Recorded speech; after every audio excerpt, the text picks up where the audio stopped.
Cricket chronicles with Chandresh में आप सबका स्वागत है। और आगे बढ़ने से पहले हमेशा की तरह आपसे दरख्वास्त है, चैनल को लाइक कीजिए, शेयर कीजिए, सब्सक्राइब कीजिए और साथ ही साथ नोटिफिकेशन की घंटी बजाइए और सुपर चैट के जरिए सवाल पूछिए जब भी मौका मिले। यूपीआई आईडी दिया है, उसके जरिए चैनल को सपोर्ट कीजिए।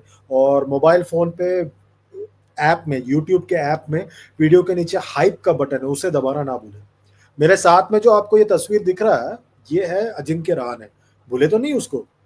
जी हाँ, ये वही अजिंक्य रहाणे हैं जिन्होंने जबरदस्त तरीके से भारत की कप्तानी की थी 2020-21 में ऑस्ट्रेलिया में और अपना एक वर्चस्व बनाया था as captain of India test team.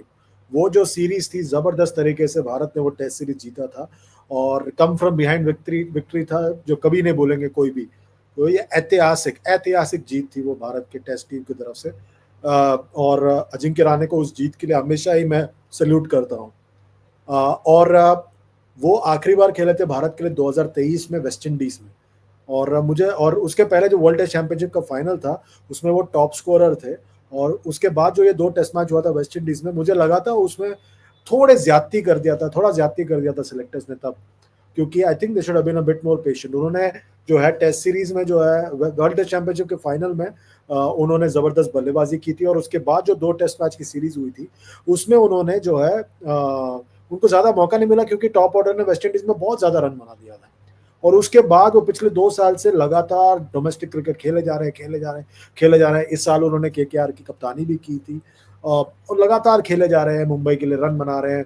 मतलब रन उतना नहीं आ रहा है रेड बॉल क्रिकेट में, बट रन आ रहा है, मतलब वो खेले जा रहे हैं। उन्होंने इस सीजन में कप्तानी छोड़ दी मुंबई की और उनके जगह पर शार्दुल ठाकुर कप्तानी कर रहे हैं मुंबई की। और वो जो है इस वक्त उन्होंने छत्तीसगढ़ के खिलाफ जबरदस्त बल्लेबाजी की, 159 मारा। और मारने के बाद, शतक मारने के बाद आज के दिन उन्होंने एक प्रेस कॉन्फ्रेंस किया और उसमें उन्होंने जबरदस्त तरीके से फिर एक बार जो है चीफ सेलेक्टर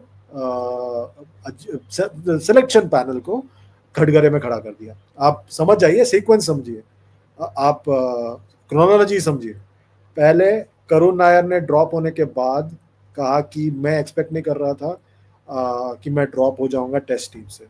फिर जो है आपको पता ही है, रोहित शर्मा विराट कोहली का पूरा एक सागा हुआ है, एक सोप ओपेरा हुआ है, एक एपिसोड चला है। तो चलते आ रहा है, पता नहीं कब तक चलेगा। उसके अलावा मोहम्मद शमी ने कहा है कि मैं तो फिट हूँ, मैं कैसे उनको बोल सकता हूँ कि मैं फिट हूँ, मैं खेल रहा हूँ, मैं अगर 4 दिन खेल सकता हूँ, वनडे नहीं खेल सकता। बेसिकली उन्होंने अजीत अगरकर को खटगरे में खड़ा कर दिया था, जो चीफ सेलेक्टर है। उसके बाद आज अजिंक्य रहाणे ने जो है अपना गुस्सा मतलब दिखाया सिलेक्टर्स को लेकर। उन्होंने क्या कहा, मैं आपको पढ़ के सुनाता हूं जो कहा उन्होंने कहा कि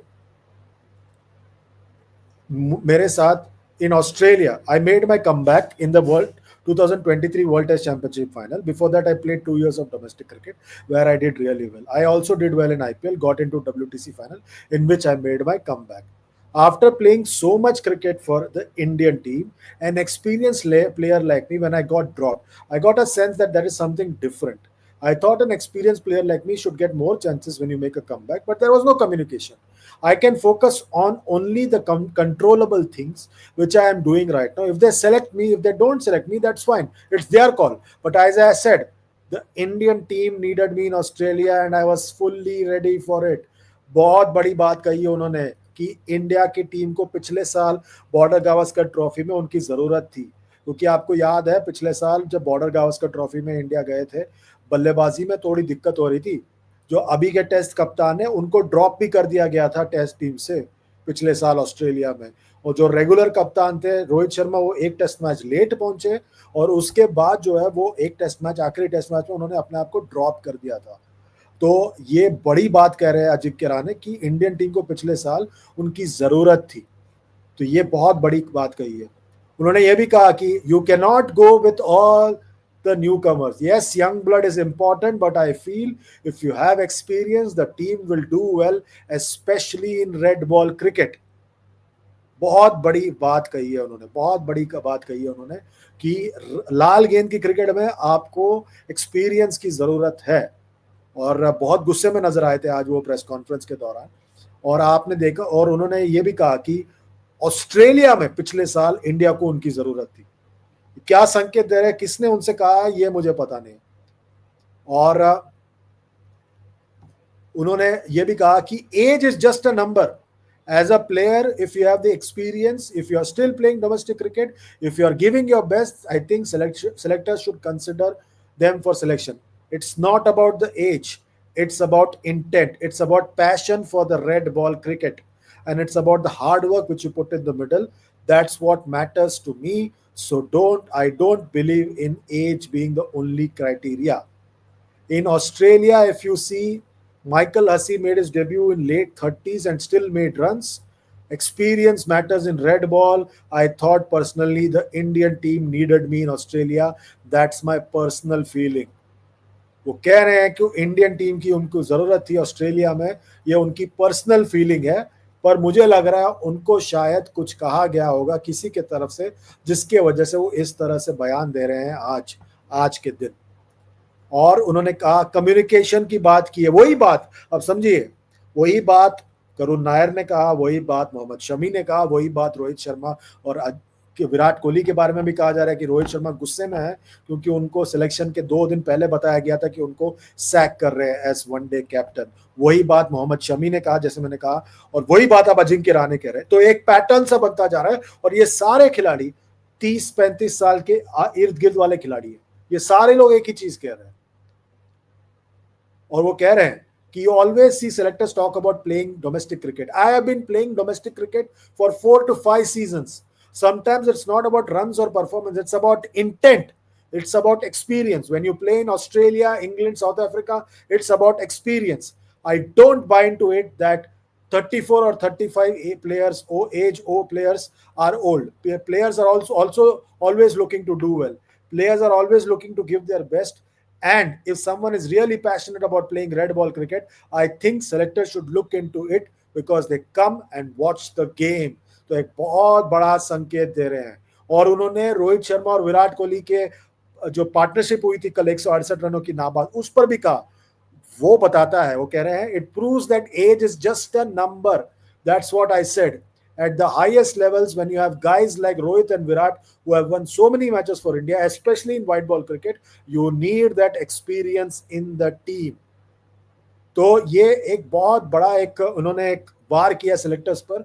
कुछ हद तक ऐसा भी लग रहा है क्योंकि उनको पता है कि उनकी वापसी का रास्ता बंद हो गया, पूरी तरह से बंद हो गया, तो वो उस तरह से अपना वो एक संकेत दे रहे हैं, अपना अपना एक दिल का जो व्यथा है वो बता रहे हैं, और वो कह रहे हैं। तो आई थिंक दैट ये अच्छी बात है कि इतने सारे लोगों ने खुलकर बात की है अलग अलग तरीके से, और उन्होंने बात मतलब साफ तौर पर कहा है। और मजे की बात यह है कि अजिंक्य रहाणे, अजीत अगरकर सब एक ही शहर में रहते हैं, मुंबई में, और अगर उनके बीच में वार्तालाप नहीं हो रहा तो समझ जाइए कितना बड़ा एक कम्युनिकेशन गैप है। अगर अजिंक्य रहाणे जैसा इंसान आकर बाहर आके ये कह रहा है, जैसे मैंने कहा पहले करुण नायर, फिर मोहम्मद शमी, रोहित शर्मा, विराट कोहली और अब अजिंक्य रहाणे, तो ये सीनियर खिलाड़ियों का एक